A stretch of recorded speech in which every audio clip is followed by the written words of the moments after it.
പ്രിയ സഹോദരി സഹോദരന്മാരെ, ദൈവനാമത്തിൽ നിങ്ങൾക്കെല്ലാവർക്കും എൻ്റെ സ്നേഹവന്ദനം.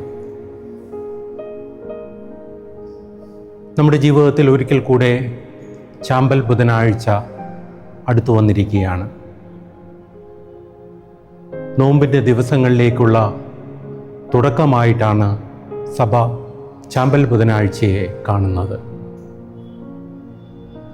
ക്രിസ്തീയ കലണ്ടർ അനുസരിച്ച് നാം ഒരു പുതിയ കാലത്തിലേക്ക് ചാമ്പൽ ബുധനാഴ്ചയോടുകൂടി കടക്കുകയാണ്. ദൈവത്തോട് ചേർന്ന് നടക്കാനുള്ള ഒരു ക്ഷണമാണ് ചാമ്പൽ ബുധനാഴ്ചയും നോമ്പുകാലവും നമുക്ക് നൽകുന്നത്. നടന്ന് വഴിതെറ്റുമ്പോൾ ദൈവത്തിങ്കിലേക്ക് തിരിച്ചു വരാനുള്ള ആഹ്വാനവുമായിട്ടാണ് ചാമ്പൽ ബുധനാഴ്ച നമ്മുടെ ജീവിതത്തിലേക്ക് വരുന്നത്. നോമ്പിൻ്റെതായ ദിനങ്ങൾ പ്രാർത്ഥനയുടെയും ആത്മതപനത്തിൻ്റെയും ദൈവവുമായിട്ട് അടുക്കാനുള്ള നമ്മുടെ പ്രയത്നത്തിൻ്റെയും ദിനങ്ങളാണ്. ഒരു പുതുക്കത്തിലേക്ക് ഈ ദിനങ്ങൾ നമ്മെ നടത്തുന്നു. ദൈവത്തിങ്കിലേക്ക് തിരിച്ചു വരാനുള്ള ആഹ്വാനമാണ് പഴയ നിയമത്തിലെ പ്രവാചകന്മാർ തുടങ്ങി യോഹന്നാൻ സ്നാപകൻ്റെ ജീവിതം വരെയും നമുക്ക് കാണാനായിട്ട് സാധിക്കുന്നത്. അവരുടെ ജീവിതത്തിലൂടെ നാം കാണുന്നത് വഴിതെറ്റിപ്പോയവരെ ദൈവത്തിങ്കിലേക്ക് തിരിച്ചു വരാൻ അവരിലൂടെ ദൈവം നടത്തുന്ന ആഹ്വാനമാണ്. യോവാൽ പ്രവാചകന്റെ 2-ാമത്തെ അധ്യായത്തിൽ ദൈവം അവരോട് പറയുന്നത്, തിരിഞ്ഞു വരുവിൻ, അപ്പോൾ നിങ്ങൾ ജീവിക്കുമെന്നാണ്. ജീവനിൽ നിന്ന് നാം അകന്നു പോകുമ്പോൾ വീണ്ടും ജീവൻ നൽകാനുള്ള ദൈവത്തിൻ്റെ ആഗ്രഹമാണ്, മനുഷ്യരോടുള്ള തൻ്റെ സൃഷ്ടിയോടുള്ള അദമ്യമായ ആ സ്നേഹമാണ് അവിടെ നമുക്ക് കാണാനായിട്ട് സാധിക്കുന്നത്. അതേ ചാമ്പൽ ബുധനാഴ്ച നമുക്ക് തരുന്നത് തിരിച്ചു വരാനുള്ള, ദൈവത്തിങ്കിലേക്ക് തിരിച്ചു നടക്കാനുള്ള ഒരു ക്ഷണമാണ്. നോമ്പുകാലം എന്ന് പറയുമ്പോൾ സാധാരണയായിട്ട് നാം ചിന്തിക്കാറുള്ളത് ഭക്ഷണ വർജനത്തെക്കുറിച്ചാണ്. എന്നാൽ അതിലപ്പുറമായി യേശുവിലൂടെ, ദൈവപുത്രനിലൂടെ ദൈവം കാണിച്ചു തന്ന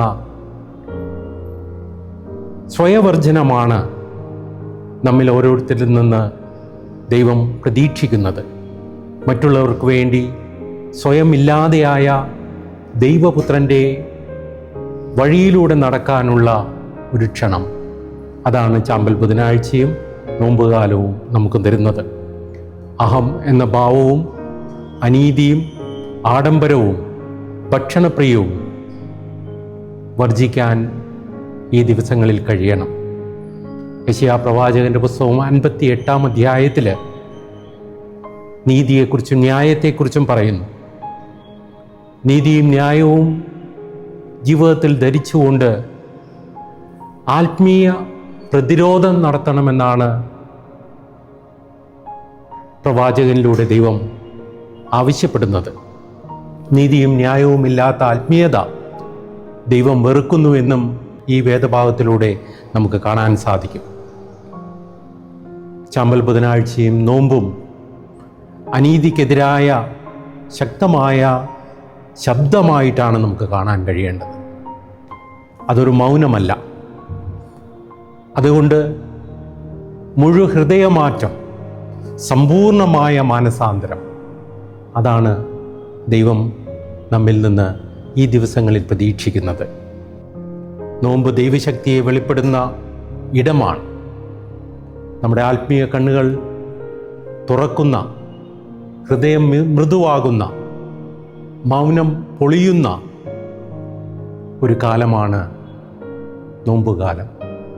യെശയ്യാ പ്രവാചകന്റെ പുസ്തകം 58-ാമത്തെ അധ്യായത്തിൽ നിന്റെ വെളിച്ചം പ്രഭാതത്തെ പോലെ ഉദിക്കുമെന്ന് നമ്മെ ഓർമ്മിപ്പിക്കുന്നു. നോമ്പ് ജീവിതത്തിലേക്ക് ഒരിക്കൽ നഷ്ടമായ വെളിച്ചത്തെ തിരിച്ചു കൊണ്ടുവരുന്ന ദിനങ്ങളാണ്. ഒരു വിത്ത് പോലെ പുതുനാമ്പുകളായി ദൈവിക ഗുണങ്ങൾ വളരുന്നത് ഈ നോമ്പിൻ്റെ കാലത്തിലൂടെ നമുക്ക് കാണാനായിട്ട് സാധിക്കും. അതുകൊണ്ട് നോമ്പ് നമ്മെ മരണത്തിലേക്കല്ല, പുതുജീവൻ്റെ തുടക്കത്തിലേക്കാണ് നമ്മെ നയിക്കുന്നത്. അതുകൊണ്ട് ചാമ്പൽ ബുധനാഴ്ചയിലൂടെ ദൈവം നമുക്ക് നൽകുന്ന ദൈവത്തോട് ചേർന്ന് നടക്കാനുള്ള ക്ഷണം മുഴുഹൃദയത്തോടുകൂടി നമുക്ക് സ്വീകരിക്കാം. പ്രാർത്ഥനയോടുകൂടി ദൈവത്തോട് ചേർന്ന് നമുക്ക് നടക്കാം. ദൈവത്തിൻ്റെ എല്ലാ അനുഗ്രഹങ്ങളും ഈ ദിവസങ്ങളിൽ നിങ്ങൾക്കെല്ലാവർക്കും ഉണ്ടാകട്ടെ.